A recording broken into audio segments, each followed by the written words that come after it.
ये कहानी है आरव की, जिसके जीवन में हर दरवाज़ा बंद होता गया ताकि एक दिन उसके लिए सबसे बड़ा दरवाज़ा खुल सके।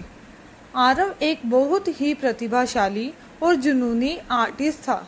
उसका सपना था कि वह सिर्फ एक आर्ट गैलरी ना खोले, बल्कि एक विशाल कला और नवाचार स्टूडियो खोले, जहां युवा कलाकार आकर काम कर सके और अपनी कला को दुनिया के सामने ला सके। ये उसका जीवन का सबसे बड़ा सपना था। आरव को शहर के केंद्र में एक बहुत अच्छी लेकिन महंगी प्रॉपर्टी मिली।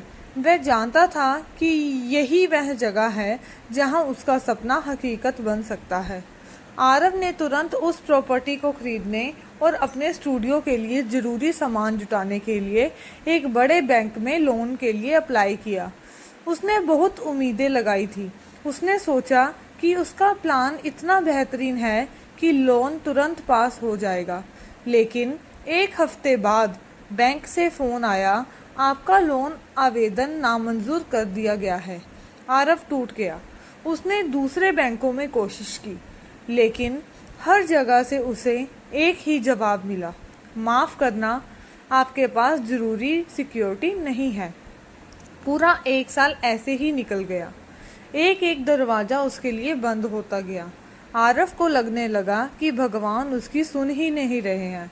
एक दिन उस आदर्श प्रॉपर्टी के मालिक ने फ़ोन करके बताया कि वह जगह एक बड़ी कॉरपोरेट चेन को बेच दी गई है। ये खबर सुनकर आरव पूरी तरह से टूट गया। उसकी आंखों में आंसू थे। उसने अपने घर में बैठकर भगवान से शिकायत की, प्रभु, मैंने आपसे क्या मांगा था? सिर्फ मेरा सपना था, आपने वह भी मुझसे छीन लिया। आपने मेरे सारे रास्ते क्यों बंद कर दिए? क्या मैं इस लायक भी नहीं था? आरव ने अपने सारे आर्ट मटेरियल समेट लिए। वह इतना निराश हो गया कि उसने अपना सपना छोड़ने का फैसला कर लिया। उसे लगा कि शायद भगवान नहीं चाहते कि वह आर्टिस्ट बने। अगले 6 महीने उसके डिप्रेशन और निराशा में बिताए। जब आरव अपने जीवन के सबसे निचले पायदान पर था, तभी उसे अपने पुराने आर्ट मेंटर का फ़ोन आया। मेंटर ने कहा, आरव, तुम्हें पता है, शहर का वह पुराना विरासत भवन जो कई सालों से बंद था, अब सरकार उसे लीज पर दे रही है। वह चाहते हैं कि कोई कला और संस्कृति से जुड़ा व्यक्ति उसे संभाले। ये तुम्हारे और उस पुरानी वाली जगह से 5 गुना बड़ा और ऐतिहासिक है। आरव को पहले विश्वास नहीं हुआ। उसने कहा, सर, मेरे पास लोन नहीं है और मैं पहले ही मना कर चुका हूँ। मेंटर ने उसे जबरदस्ती फॉर्म भरने को कहा। आरव ने बिना किसी उम्मीद के आवेदन कर दिया। एक हफ्ते बाद आरव को सरकारी कमेटी के सामने अपनी योजना प्रस्तुत करने का लिए बुलाया। जब कमेटी के मुखिया ने आरव से पूछा कि उसके पास कितना बड़ा प्रोजेक्ट शुरू के लिए पैसे कहाँ से आएंगे, तो आरव ने पूरी ईमानदारी से बताया कि पिछले 2 सालों में उसे हर बैंक ने मना कर दिया है, लेकिन उसका सपना अभी भी जिंदा है।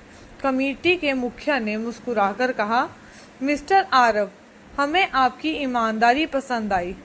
हमें एक ऐसा व्यक्ति चाहिए था जिसने पैसों के पीछे भागने के बजाय अपने कला के जुनून को जिंदा रखा हो। हम आपको कम ब्याज पर सरकारी लोन देने और विरासत भवन आपके नाम पर 40 साल की लीज पर दे दिया जाएगा। आरव को विश्वास नहीं हुआ। उसे वह शानदार विशाल ऐतिहासिक भवन मिल गया था, जिसके बारे में उसने कभी सोचा भी नहीं था। ये उसकी पिछली आदर्श जगह से 10 गुना ज्यादा बेहतर और प्रतिष्ठित था।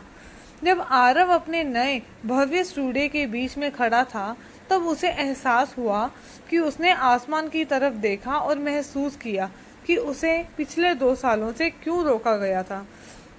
अगर उसे पहले ही लोन मिल गया होता तो वह एक छोटी, महंगी और साधारण जगह पर फंस जाता। भगवान ने उसे वह छोटा लोन इसलिए नहीं दिया क्योंकि वह उस छोटी जगह पर सीमित नहीं करना चाहते थे। उन 2 सालों के इंतजार ने आरव को अपनी योजना को और बेहतर बनाने का समय दिया।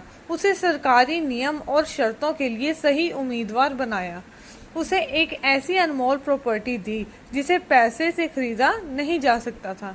आरव को समझ आ गया कि भगवान का ना दरअसल हाँ था, लेकिन एक ऐसी हाँ जो उसके सपने से 1000 गुना ज्यादा बड़ी थी। जब आपको लगे कि प्रार्थनाएं अनसुनी हो रही हैं, तो याद रखें भगवान आपकी आवाज़ सुन रहे हैं। बस वह आपके लिए बेहतर तैयारी कर रहे हैं। असफलताएं और इंतज़ार आपके सपने को नष्ट करने के लिए नहीं, बल्कि उसे निखारने के लिए होते हैं। भगवान आपको वह नहीं देते जो आप मांगते हैं, बल्कि वह देते हैं जो आपके लिए सबसे अच्छा होता है और जो आप कल्पना भी नहीं कर सकते। दोस्तों, क्या आपने भी जीवन में कोई ऐसा लंबा इंतजार किया है जिसने आपके लिए किसी बड़े अवसर का दरवाजा खोला हो? अपनी कहानी हमें कमेंट सेक्शन में ज़रूर शेयर करें। अगर आपको ये कहानी पसंद आई हो तो इसे लाइक करें, अपने दोस्तों और परिवार के साथ शेयर करें और हमारे चैनल को सब्सक्राइब करना बिल्कुल ना भूलें। आपके प्यार और समर्थन के लिए धन्यवाद।